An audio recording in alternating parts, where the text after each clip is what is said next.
Қазіргі кезде еліміздің барлық мектептерінде оқуға құштар мектеп жобасы жүргізілуде. Бұл жобаның мақсаты жастарды кітап оқуға шақыру, ұлттық құндылықтарымызды насихаттау.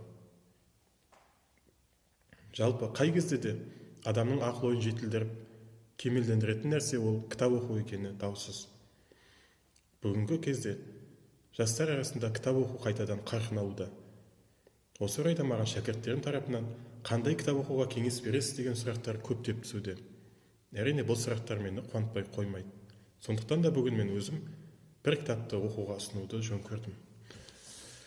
Бұл кітап Шерхан Мұртазаның «Ай мен Айша» романы. Бұл өзінің жазушының анасына арнаған шығармасы.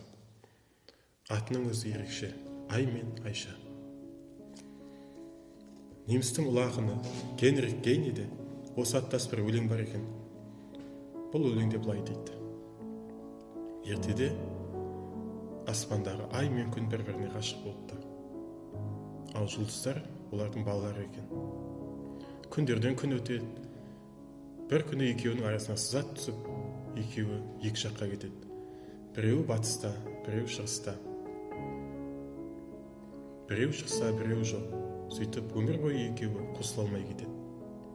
Романдағы кейіпкер ана Айшаның да басында дәл осындай жағдай. Күйеуі репрессияға ұшырап кеткен. Ал жанашыр боларлық ағайын туыстары соғысқа кетіп, кішкене балалары бір өзіне аманат болып қалған. Онсыз да халықтың жағдайы қиын.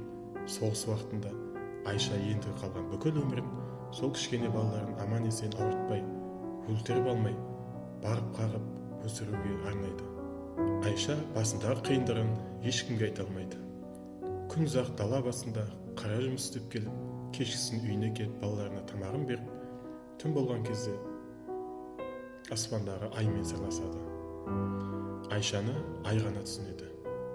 Өйткені ай мен Айша мұңдас, ай мен Айша тағдырлас. Бұл романның жазылу тілі ерекше. Бұл романды оқып отырып, сен кейіпкермен бірге өзің сөйлесіп отырғандай боласың. Кейіпкермен бірге қуанасың, кейіпкермен бірге күйінесің.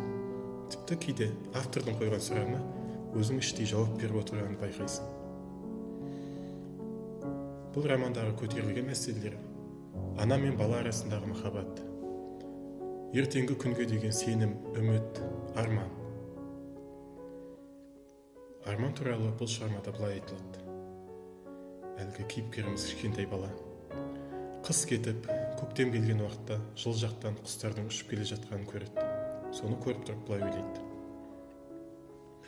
осы құстар арманшыл. Арманшыл болмаса несі бар, осыншама жол жүріп, азап шегіп.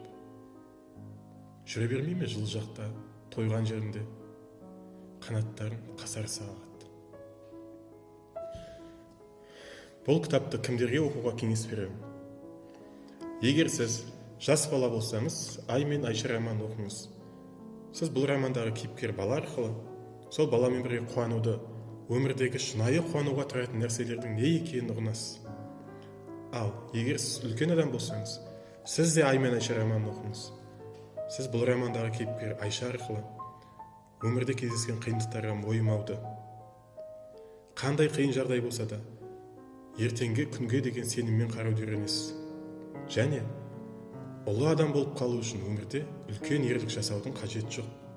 Жай ғана өзіңіздің шын ниетіңізбен жасалған ісіңіз жеткілікті болатынын ұғынасыз. Жалпы осы ұлы деген теңеуге қатысты мысалға біз өмірде естиміз кейбір кісілерді. Ол кісі ұлы ақын, ол ұлы қолбасшы болған, ұлы зерттеуші болған деген теңеулерді естіп жатамыз. Ал ұлы ана деген теңеуді естіп көріп пе едіңіз? Немесе ұлы ана деген кісіні өмірден кездестірдіңіз бе? Жоқ. Өйткені аналардың барлығы ұлы. Қай кезде де осы Айшадай аналарымыздың еңбегі үлкен теңізге құйған тамшы іспеттес. Әрине, сол тамшының теңізге тамғаннан теңізіміз толып кетпейді. Ал бірақ сол тамшылар болмаса, мүмкін теңіз ортайып қалатын бетті. Адамзат жаратылғаннан бері адамзат өмірін сақтап қалуға еңбек етіп келе жатқан аналарымыздың да еңбегі осы тамшы іспеттес. Мен сіздерге Ай мен Айша романын оқуды ұсынамын. Кітапханалардан алып оқыңыздар. Егер сіздің кітапханаға баруға мүмкіндігіңіз болмаса, немесе кітапханада бұл кітапты таба алмасаңыз, мен сізге Кітап Кезет атты мобильді қосымшаны ұсынамын. Бұл қосымша арқылы сіз қазақ тіліндегі ең үздік шығармаларымызды қазақ тілінде оқи аласыз. Мен осы видеоның астына Кітап Кезет мобильді қосымшасының және осы Ай мен Айша романының электронды нұсқасын қалдырып кетемін. Алыңыз, көріңіз, оқыңыз.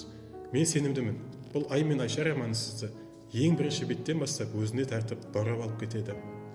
Егер сіз бұл романды оқып болғаннан кейін өзіңізге бір жақсы нәрсе алсаңыз, ғұмырлық мәні бар бір ой түйсеңіз, онда мен сіз үшін қуаныштымын.